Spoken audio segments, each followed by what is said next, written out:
On entend souvent dire qu'il est impossible de monter un projet professionnel de dizaines de milliers d'euros ou de centaines de milliers d'euros, voire même de millions d'euros, si on n'a pas l'argent pour démarrer. Et donc, c'est tout le sujet de cette vidéo, et je voudrais juste te dire que c'est faux, et je vais t'expliquer comment. Donc là, je suis, comme d'habitude, à Bali, donc tu vas entendre bien sûr les oiseaux, les poules, les chiens, peut-être aussi des petits varans. Avant de démarrer, ça fait un peu plus de 2 mois que je n'ai pas fait de vidéo, presque 3 mois là maintenant sur cette chaîne. Et en fait, c'est tout simplement parce que notre monteur favori, Michael, a décidé de nous abandonner et partir en vacances avec sa caméra, donc on n'a pas pu monter les vidéos. Et donc, entre-temps, je me suis concentré sur le projet que je suis en train de mettre en place, de plus d'1 700 000 euros, dont je vais te parler aujourd'hui. Bon, blague à part, c'est pas vrai, Michael, il était là, c'est juste que j'ai pas le temps de faire des vidéos. D'ailleurs, si tu veux un super monteur, si vraiment tu en as besoin pour toi aussi créer des vidéos, tu as ses coordonnées dans la description et tu peux le contacter de ma part. Il fait du travail excellent, en plus il est sur Paris. Et donc si tu as besoin aussi de lui pour des shoots en temps réel, c'est la personne qu'il te faut. Et donc, il est clair qu'on voit aujourd'hui un petit peu partout sur les réseaux des personnes qui promeuvent, par exemple, de pouvoir gagner des millions d'abonnés sur une chaîne alors qu'eux-mêmes n'en ont pas. Des personnes qui promeuvent de pouvoir vivre de son métier de coach ou de formateur alors qu'eux-mêmes ne le sont pas et n'arrivent même pas à se sortir un SMIG. Des personnes qui promeuvent de monter des business ou des entreprises alors qu'eux-mêmes n'en ont pas. Et il est clair qu'ils gagnent leur vie non pas en ayant eux-mêmes des activités, mais en vendant un pseudo-savoir pour pouvoir créer son entreprise ou devenir formateur ou avoir des millions d'abonnés ou je ne sais quoi. Ça tue quelque part l'entrepreneur qui est en chacun de nous. Et moi-même, je suis un entrepreneur artiste, entrepreneur parce que j'ai passé ma vie à entreprendre et à créer des entreprises. Et je suis un artiste parce que j'aime créer, et d'ailleurs, il n'y a que ça qui me fait vibrer, c'est cette création de pouvoir partir d'un projet de rien, from scratch, et de créer quelque chose à partir de là. Dans mon existence, j'ai créé plusieurs entreprises. La première, ça a été quand j'avais à peu près 19 ans, IDEPSI, Institut d'études de psychologie et de yoga traditionnel. À l'époque, on était déjà montré du doigt un petit peu comme des pseudo-gourous. Et puis ensuite, quand je suis arrivé tout de suite après sur Bali, j'ai monté une grosse entreprise de trading qui s'appelait Asia Trading Center. On avait 270 fournisseurs éparpillés sur l'Indonésie et on avait mis en place 250 000 produits qu'on vendait à Maison du Monde, à Maison Coloniale à l'époque, etc. Bref, on envoyait des conteneurs à tout va. Et j'ai monté cette entreprise avec zéro. C'est-à-dire que j'avais pas une thune en fait. Je venais d'arriver ici, j'avais à peine 20 ans, j'avais pas d'argent. Moi, c'est quoi, 9 000 francs à l'époque, c'était en francs. J'avais juste mis cet argent pour pouvoir louer une maison pendant 3 ans. Et j'avais un d'autre et c'était avec de l'huile de coude. Et à l'époque, je faisais moi-même mon site internet. Et au départ de zéro, on a monté cette entreprise qui avait à la finale plus de 50 employés. On a fait des millions de chiffres d'affaires. Et on envoyait à peu près 7 à 8 conteneurs par mois, des gros conteneurs de décoration, de meubles, etc. Et puis ensuite, donc en 98, il y a eu la crise asiatique, où là, tout s'est effondré au niveau du transport et autres. Et donc, il a fallu redémarrer.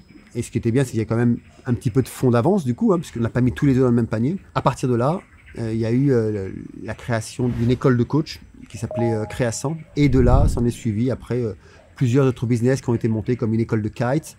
Et puis en 2007, il y a l'Institut, l'International Organization for Professionals, donc c'est une organisation internationale où on formait des formateurs et des canyonneurs, dans le milieu extrême, dans le milieu du canyon. Donc l'organisation a atteint 97 pays et près de 17 000 membres. Je l'ai revendue en 2020. Et puis maintenant, je pense qu'elle est à peu près à une vingtaine de mille membres dans plus de 100 pays. Et puis de là, il y a bien sûr l'entreprise que tu connais, Soul in the Mind, pour laquelle tu me suis, si tu m'as connu en fait, en tout cas en ligne. Donc c'est une école internationale, on est basé à Singapour, où on forme principalement des entrepreneurs, on accompagne les entrepreneurs, il y a du copilotage. C'est une école à vision holistique, puisqu'il y a aussi toute une partie aussi de croissance spirituelle. Pour moi, l'entrepreneuriat ne peut pas être séparé du développement spirituel et psychologique. Ça ne peut pas aller l'un sans l'autre. Donc il y a vraiment cette vision holistique. Donc on doit, je sais plus combien, mais on doit avoir à peu près une quinzaine, une vingtaine de formations, d'accompagnement. On a à peu près 20 000 clients éparpillés dans toute la francophonie. Et puis aujourd'hui, il y a presque 10 formateurs maintenant qui sont avec moi, qui accompagnent, qui forment et qui coachent aussi en même temps que moi. Et donc ça va aller crescendo, crescendo, crescendo. Et puis, le dernier projet pour lequel je suis là, c'est la construction d'un centre d'escalade, de fun climbing, de fun escalade, qui s'appelle Clip and Climb sur Bali. Il faut savoir que sur Bali, on ne monte pas une entreprise comme ça, c'est pas comme un petit peu en Europe où on va louer un local et puis on va s'installer dedans et puis on va payer au mensuel et puis on va essayer d'avancer comme ça. Donc, il n'y a pas forcément des prêts bancaires non plus. Et donc, il faut ici trouver les terrains, l'acheter ou le louer pendant 20, 15, 20 ans, mais payer cash, construire les bâtiments, avoir les autorisations, payer les dessous de table, il y en a beaucoup, la corruption, et puis avoir les licences, trouver les employés. Pour le projet qu'on a ici, il y a à peu près une quarantaine d'employés, et bien sûr faire la formation des employés qui sont là, et trouver les investisseurs qui vont avec. Donc monter un projet ici, ça demande énormément de courage, et ça demande aussi beaucoup d'engagement. Donc Clip and Climb ici sur Bali, c'est un projet qui fait un peu plus d'1 700 000 €. Et il a mûri d'abord dans ma tête il y a à peu près 8 ans. Juste avant le Covid, je devais le lancer, mais il s'est avéré qu'il y a eu l'expérience du Covid qui m'a freiné. Et donc après le Covid, j'ai relancé la machine et en août dernier, j'ai relancé le programme. Et puis c'est là où j'ai commencé à mettre le projet en place. Et donc le projet faisait 1 million, à l'époque il faisait 1 400 000, 300 000, et puis il est passé à 1 700 000, un peu plus d'1 700 000. Et de là, recherche des investisseurs, et puis mise en place du projet. On a démarré la construction en août, et normalement, fin janvier, début février, on devrait ouvrir au public. Donc c'est pas qu'une salle d'escalade, il y a aussi un grand restaurant sur 2 étages vegan, et puis des accueils pour les anniversaires, de faire venir des corporates, des sociétés pour des team building, etc., pour de la formation escalade et sport, pour du regroupement d'équipes et de motivation. Bref, c'est un méga projet, travailler avec les écoles, faire de la formation pour les écoles, pour les élèves, pour pouvoir retrouver confiance en eux-mêmes via l'escalade et le fun climbing. Bref, c'est un beau projet, un projet d'envergure. Et ce que je veux dire par là, c'est que peu importe le projet, peu importe le projet que j'ai mis en place, alors j'en ai oublié quelques-uns, mais c'est pas trop grave. Peu importe le projet que j'ai mis en place, il y a pour moi quelque chose qui est fondamental que je voudrais te partager aujourd'hui, surtout si tu veux lancer un projet, et un projet aussi d'envergure ou quelque chose qui te dépasse. C'est que la plupart du temps, on a une tendance à vouloir s'arrêter sur l'argent que l'on a pour pouvoir lancer ce projet. Un projet. Et on se dit, c'est pas possible, j'y arriverai pas parce que ça me demande trop de moyens. Alors que le plus important, c'est pas l'argent. L'argent, c'est secondaire, en fait. Dans tout projet, dans toute mise en place d'un projet, d'une structure, c'est absolument secondaire. Le plus important, c'est d'abord le projet lui-même. C'est-à-dire, qu'est-ce que tu vas créer, pourquoi tu veux le créer, quelle est ton intention qu'il y a derrière. Et parce que quand tu vas vendre ce projet à des entrepreneurs ou le proposer à des investisseurs, tout simplement, c'est pas tant l'argent qui va compter, mais c'est la manière dont tu vas l'apporter. Et la manière dont tu vas l'apporter, c'est la manière dont toi-même, tu as mis ton intention dans ce projet et quel engagement tu as toi-même aussi dans ce projet et la vision à long terme, bien sûr à court terme, moyen terme et long terme que tu as de ce projet. Ce n'est pas pareil quand tu arrives et que tu présentes ton projet à un investisseur en disant écoute, j'ai un super projet qui va nous faire gagner de l'argent en 2 temps 3 mouvements. Non, mais quand tu présentes ton projet en vibrant, en montrant à quel point tu es engagé, en montrant à quel point tu as travaillé dessus, en montrant à quel point il y a des bénéfices étendus, aussi bien pour toi, pour les investisseurs, que pour le pays dans lequel tu vis ou la ville dans laquelle tu es, et une vision à long terme, une vision de développement, c'est pas pareil. Parce que ta motivation interne va devenir aussi une motivation pour celui qui va t'écouter. Et donc le plus important d'abord, c'est le projet. Et je t'invite dans un premier temps, c'est que quel que soit le projet que tu veux faire, c'est regarde l'intention que tu as, pourquoi tu veux faire ce projet, ok ? Et ensuite, de le mettre vraiment par écrit, de le mettre sur papier, avec le projet en totalité. Moi, si je compte le projet Clip and Climb en totalité, je pense qu'il devrait arriver à peu près 4 millions, enfin même plus que 4 millions, j'exagère, il devrait être au moins à 5 millions, puisque à la suite de Clip and Climb, il y a développement aussi de salles d'escalade internationales, il y a développement aussi d'autres centres dans le reste de l'Indonésie. Donc c'est des projets qui devraient atteindre au moins 5 millions. Mais c'est comme tout, il faut bien démarrer par quelque chose. Et je pourrais directement m'arrêter, me dire non, j'ai pas 5 millions de dollars ou 5 millions d'euros là maintenant, donc je fais pas le projet. Non. Au contraire, c'est qu'il y a un projet d'envergure, s'il est beau, en tout cas, et s'il résonne en moi, il va forcément résonner pour quelqu'un d'autre. Et lorsque j'ai lancé EcoPro, donc l'organisation internationale, avec seulement 20 000 euros, pas plus. C'est-à-dire que 20 000 euros a suffi à mettre en place la première organisation internationale de formation de canyon au monde. Et à l'époque, on formait des centres de partout, des professionnels de partout. Et donc, c'est pas l'argent qui est important, c'est toujours le projet que tu vas mettre en place. Et de toute façon, on n'avait pas plus, les personnes avec qui on était, et on a démarré un petit peu comme ça. Et bien là, c'est exactement la même chose. C'est-à-dire que, donc là, j'avais bien sûr plus de fonds pour démarrer le projet, mais pas suffisamment pour faire la totalité du projet. Moi-même, j'ai mis 600 000 euros d'investissement dessus. Mais donc, il manquait quand même 1 100 000 euros. Donc, c'est comme si tu voulais monter un projet avec allez, 100 000 euros ou 50 000 euros et qu'il te manque 1 million d'euros. Une fois que tu as ton intention, une fois que tu as ta grande vision, à ce moment-là, bien sûr, ce qu'il va falloir faire, c'est poser le projet et t'engager un petit peu.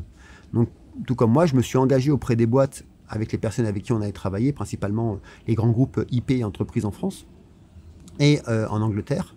Et je me suis engagé, c'est-à-dire que de notre poche, on a engagé de l'argent sans savoir si on allait pouvoir faire le projet jusqu'au bout. Et c'est ça qui va faire toute la différence. C'est-à-dire que c'est comme dans un couple. Tant que tu te poses des questions, c'est que tu n'y crois pas.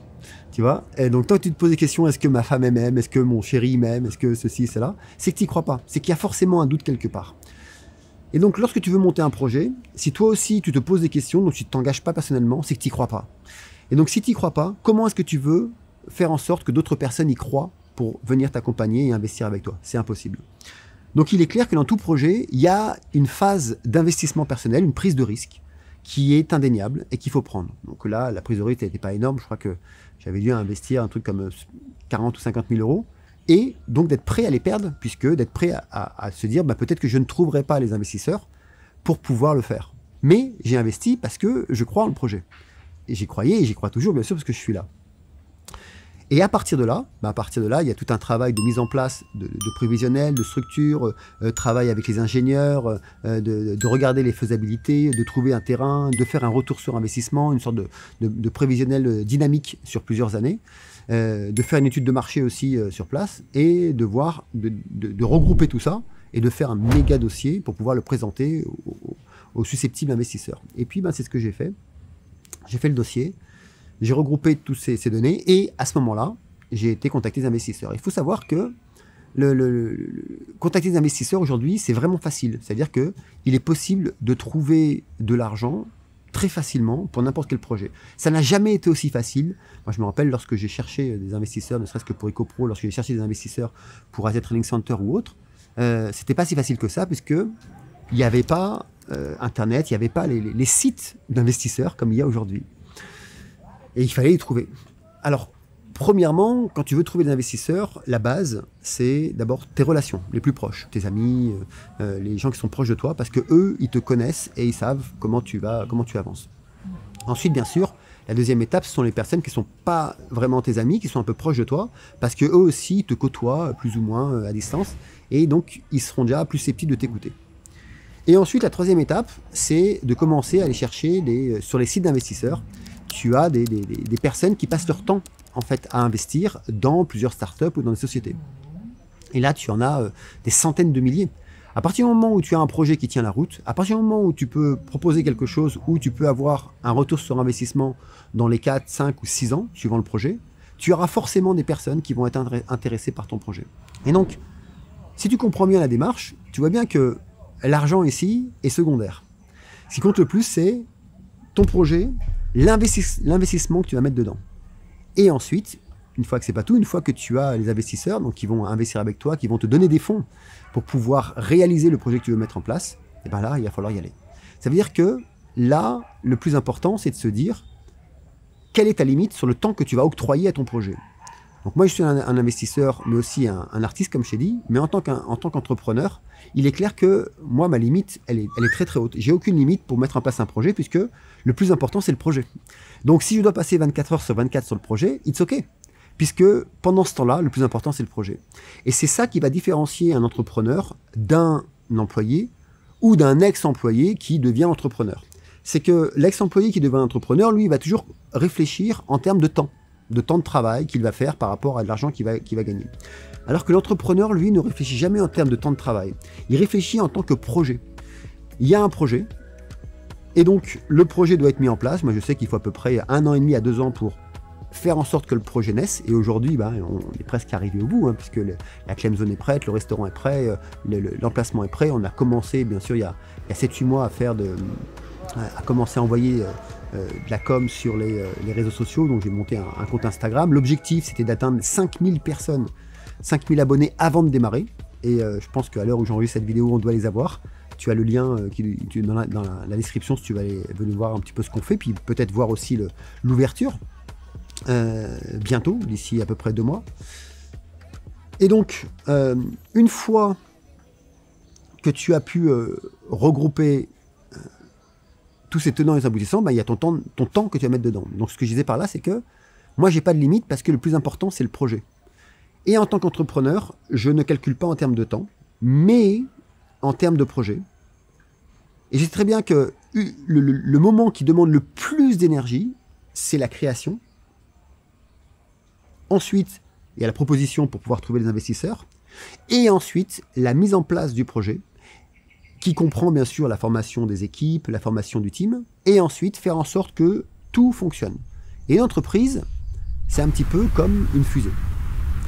En fait, une fusée, elle a besoin énormément d'énergie pour décoller, et de moins en moins quand elle arrive à un sommet, et ensuite, une fois qu'elle est lancée, elle n'a plus besoin d'énergie, elle a juste besoin de temps en temps d'une petite poussée pour continuer à avancer. Et une entreprise, c'est exactement pareil. Et en tant qu'entrepreneur, moi je pars du principe que, puisque c'est un projet, une création en fait, donc sur le plan holistique, c'est une naissance quelque part, et c'est pendant tout ce temps-là qu'il faut donner le maximum de soi. Et donc c'est pour ça que ce soit moi ou que ce soit mon épouse Gati, puisqu'elle fait partie prenante du projet, on n'a aucun souci à passer 24 heures sur 24, 7 jours sur 7 sur le projet pendant 1 an, 2 ans ou 3 ans. Et it's ok, puisque dans tous les cas de figure, on sait très bien qu'une fois que le projet va rouler, nous, on n'est pas des employés, nous ne sommes pas des personnes qui passent notre temps à travailler juste pour travailler. On est plus dans le mode de créativité. C'est-à-dire qu'une fois qu'on a monté le projet, j'ai préféré déléguer, mettre des personnes dedans, des managers, des general managers, des opérationnels managers, etc., qui vont, eux, driver le projet une fois que tout le projet est mis en place. Et donc, après, il n'y a plus qu'à leur donner les codes, les moyens d'avancer, les former, les coacher, puisque c'est mon métier.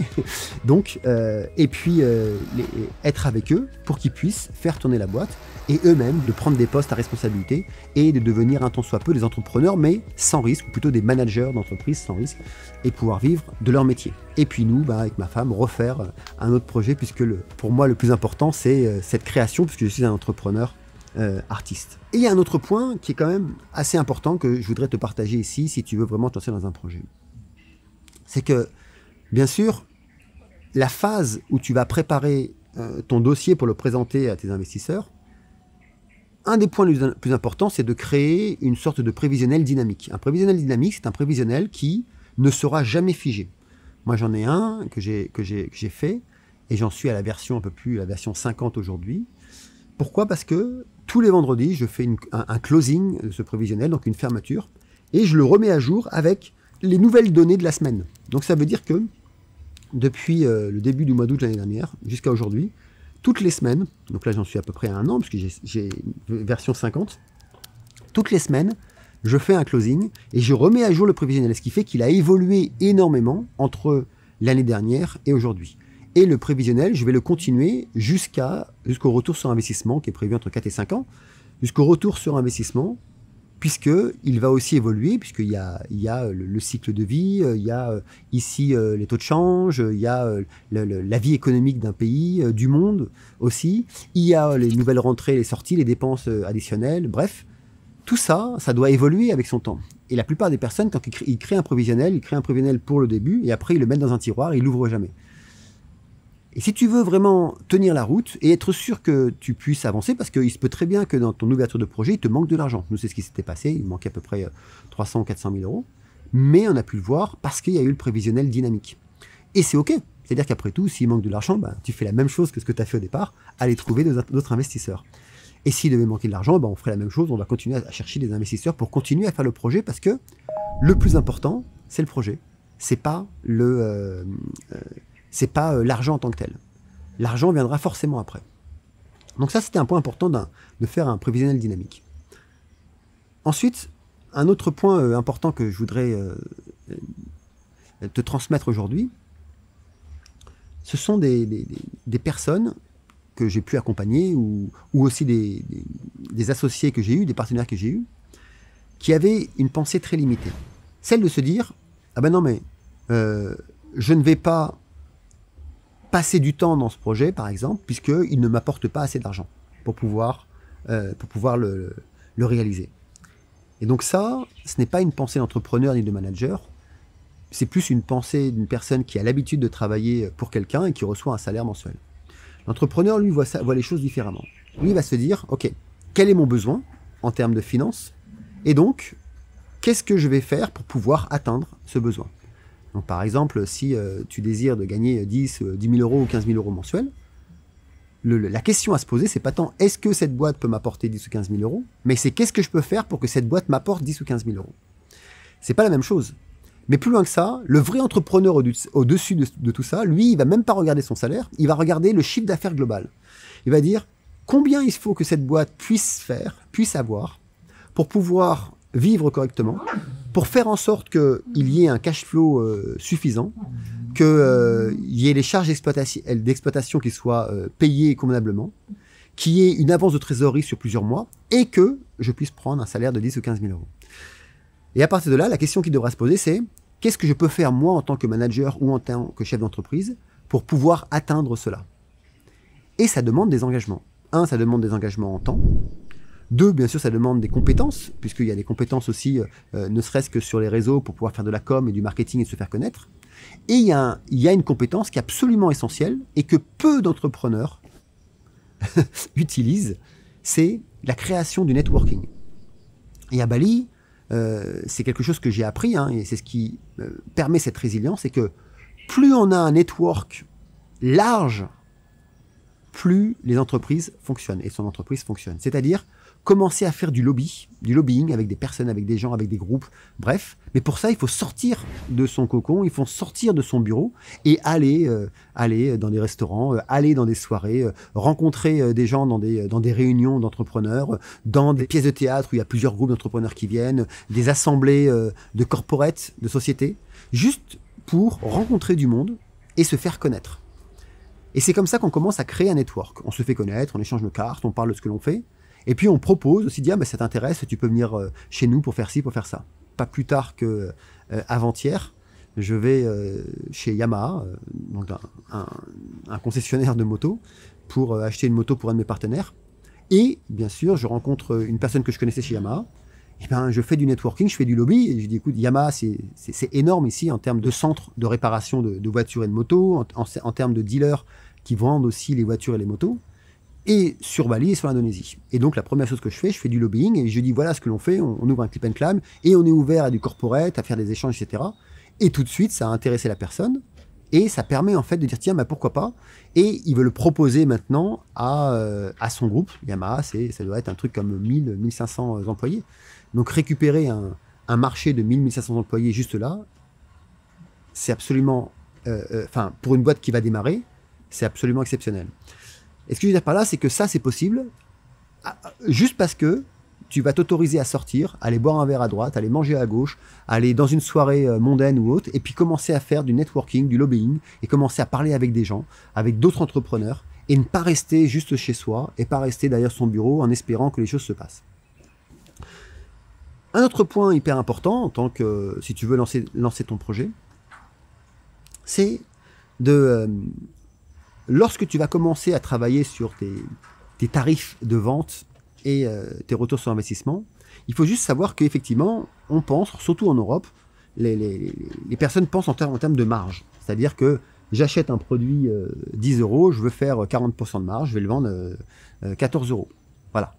Et donc, si je veux faire 40% de marge, jamais je ne le vendrai 13 euros. Ou jamais je ne le vendrai 10 euros. Et en vrai, c'est une des plus grosses erreurs d'entrepreneurs. Et ça, les Asiatiques l'ont bien compris, c'est pour ça que ils sont un peu partout aujourd'hui dans le monde et qui prêtent des marchés énormes. C'est qu'effectivement, il y a une marge bénéficiaire qui va te permettre de répondre à tes charges d'exploitation. Mais quand tu as atteint ton objectif, ce qu'on appelle en anglais ton exploiting, et tu sais que par exemple dans le mois, tu dois faire, je sais pas moi, 20, 30 ou 40 000 euros, et que tu as atteint ce chiffre-là. Qu'est-ce qui t'empêche, à partir de là, de proposer des services où ce n'est plus la marge qui compte, mais c'est juste le gain que tu vas faire dessus. C'est-à-dire qu'au lieu de penser à une marge de 1,4, tu vas dire, tiens, bah, je vais gagner 2 euros seulement sur le produit. Absolument rien. Hormis ta propre limitation que tu vas avoir. Et c'est comme ça que des boîtes, moi par exemple, quand je gérais ma boîte à l'époque d'Adventure and Spirit, de canyoning ici sur Bali, c'est ce qu'on faisait. C'est-à-dire que je faisais mon exploiting pendant les grandes saisons, donc pendant la saison des pluies, enfin pendant plutôt la saison des touristes, c'est-à-dire avril, mai, juin, juillet, août, septembre, octobre, où là, il n'y a pas de problème, on vend normalement. Et puis dès qu'on arrivait dans la saison basse, la première chose que je faisais, c'est que je ne pensais plus en termes de marge, je pensais en termes de journées non remplies. Comme de toutes les façons, c'est la saison basse, je sais qu'il n'y avait personne. À ce moment-là, ce que je faisais, c'est que je pouvais vendre nos sorties, non plus en termes de ça nous coûte 1 million en roupies, hein, et ben, je vais le vendre à 1,2 million. Non, ça nous coûte 1 million. Ok, ben, même si je dois le vendre aujourd'hui à 1,50 million, et ben, je vais le vendre à 1,50 million juste pour prendre 50 000 roupies par client. Pourquoi? Parce que pour moi, mon principe, c'était si j'ai des journées vides, autant les remplir et faire en sorte que la boîte récupère quand même un bénéfice plutôt que rien. Et quand on fait ça et qu'on cumule jour après jour, effectivement, l'entreprise perdure dans le temps.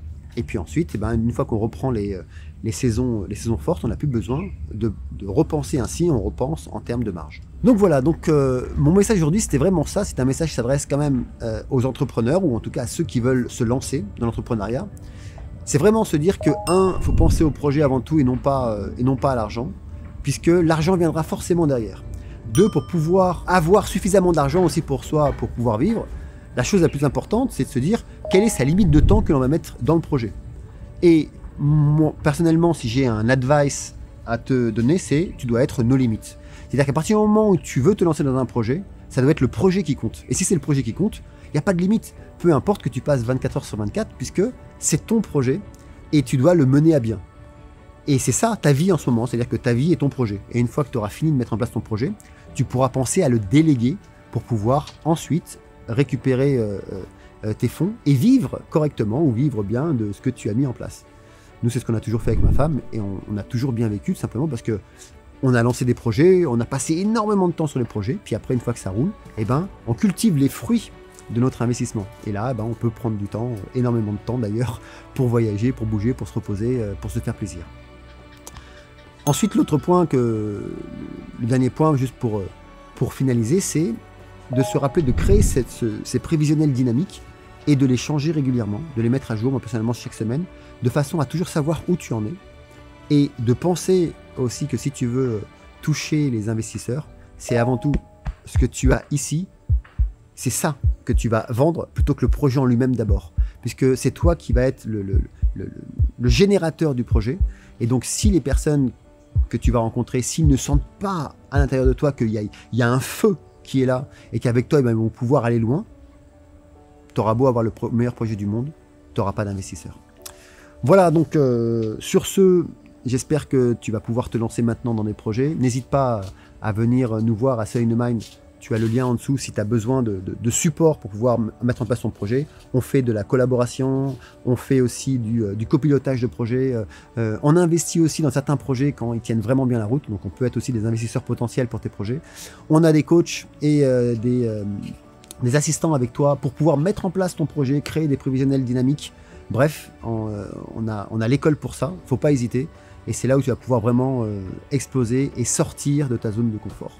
Sur ce, je te dis à très bientôt. Je pense que je vais quand même refaire une vidéo dans pas très longtemps parce qu'il y a une nouvelle loi qui vient de sortir au niveau des influenceurs et des coachs qui ne va pas plaire à tout le monde. Donc je vais en parler. Et puis il y a une prochaine vidéo puisqu'il y a notre ami Jean-Michel Jacquemin Raffestin qui a sorti un nouveau livre et j'aimerais vraiment te le présenter. Sur ce, je te dis à plus tard dans la vie. Merci.